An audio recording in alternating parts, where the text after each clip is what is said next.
No way, it's Magic Mike. Big fan.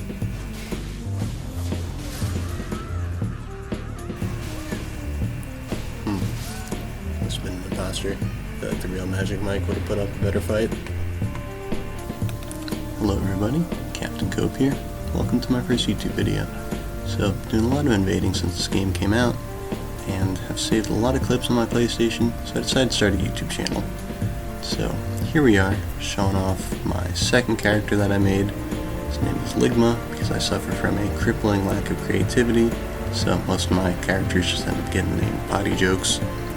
And he has a strength build, nothing too special going on here. You see the stats on the right. And in terms of talismans, always got the Radagon Source Seal on, just because I feel like it's worth the trade-off at this level still. The extra stat boost is pretty nice. Always have the Great Jar's Arsenal, and then my other two talisman slots I'll swap out depending on what I'm using.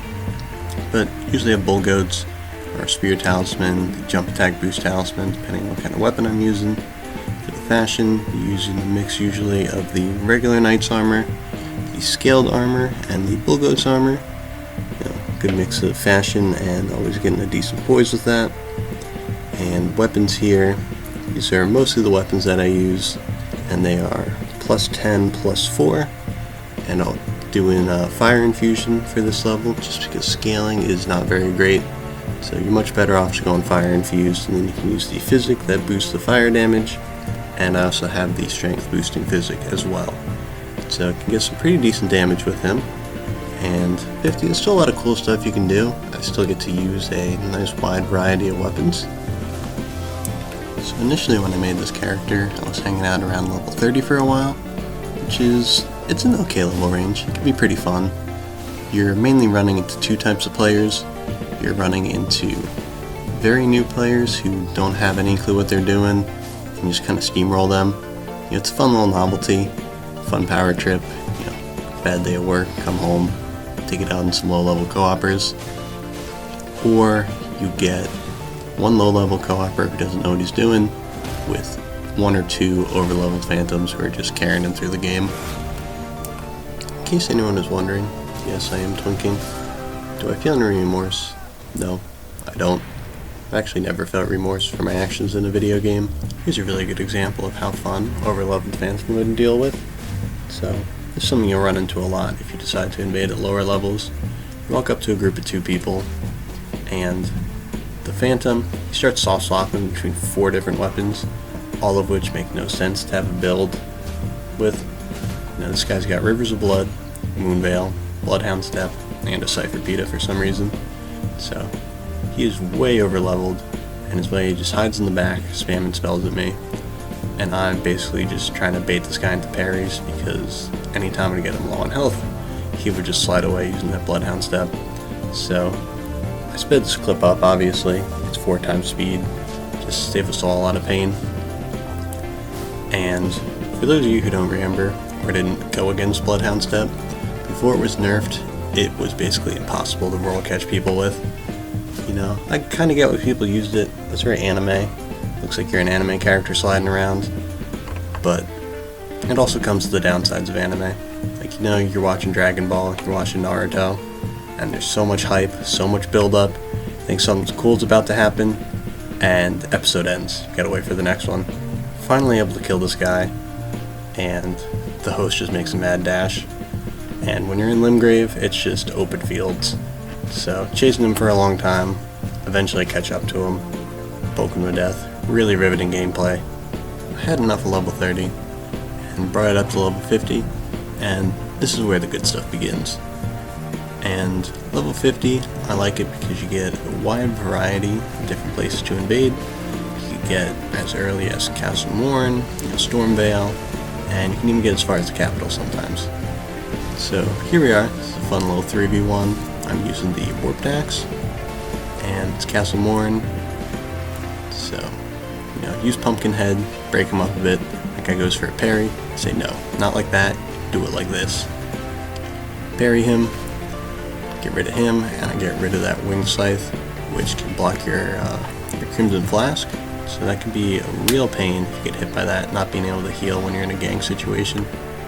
Not that these guys are gankers. I think these guys are genuine co-opers.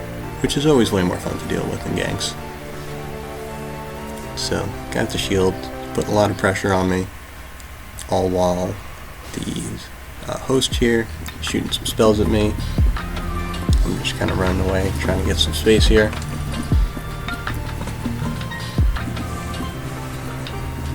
And shield guy here still giving me a hard time. He keeps strafing, trying to go for a backstab. It's kind of funny when people just treat you like you're an NPC, just walk around and backstab you. I whiffed a parry, which, you know, happens to the best of us. I'm no parry god. And it's very satisfying how I get him. Hit him with that R2 guard break to the follow-up. Takes him out, and chase down the host here. I catch up to the host, he starts spamming Slicer, so I spam parry, get the parry, and it's a good game. Found out that I could be parried the hard way. Someone got me with it when I was using Slicer. Blew my mind. So, another fight here, this time in the Weeping Peninsula, and I'm using the Dismounter, which is a really fun weapon in my opinion. I find curved swords overall in this game a lot of fun. Not the strongest thing, but definitely viable, and especially at the lower levels here, just because, you know, not all the players have all the best weapons yet, so something that might fail against a stronger setup could easily make it work here. And this was before the buff for them, so one thing I like a lot about these lower levels too is that you can make a lot more mistakes than you can at the higher levels. And sometimes you get hit 3 times and that's it. So if you're trying to learn how to invade, I think it's a good spot to learn because of that. And then very satisfying finish here. Get the jump attack backstab finish, and then parry on the host, spinning slash to finish him off. That host had a great name, really right up my alley in terms of humor. But this next guy, it's a real gamer name. Just sound that out and see what it says. And definitely don't say it out loud, especially if you're in public right now or around anyone. So here we are using Serpent Hunter, fighting a racist and his buddy.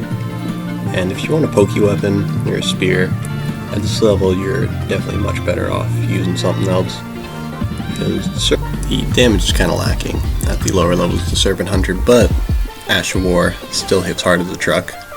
And check out that hyper armor. I tank a jumping heavy from a Gugs. Pretty crazy. Anyway, Carnage, get the double kill, get killed in the process. Still count that as a win. So, if you want a better pokey weapon, here's an example of one. The Lucerne, and I have Braggart's Roar on it. Not very original, shout out Saint Riot. But here we are. I used to clean up this overleveled Phantom here, although he does have a very cool cosplay. It's a crouch attack, and he eats the entire Ash of War, both R2 and the follow-up. Keeps trying to panic away, keep catching him. Mixed up the last second there with an R2. Host here, taunt him a little bit with the parry there. Switches back to the shield, hit him with the shield bash, and then nice setup parry. If you can't tell yet, I am very reliant on setup parries, but quick little invasion there, showing off how cool the Lucerne is. Then more Lucerne action coming at you. You should also have the Spear Talisman on if you're using the Lucerne, the Braggart's Roar, especially because every attack with the Lucerne, if I'm not mistaken, is pierce damage. So, hit by bikes here in a tight corridor, which is never fun. And that R2 does really nice damage with Braggart's Roar. And would you believe it? Another setup parry. Who would have thought?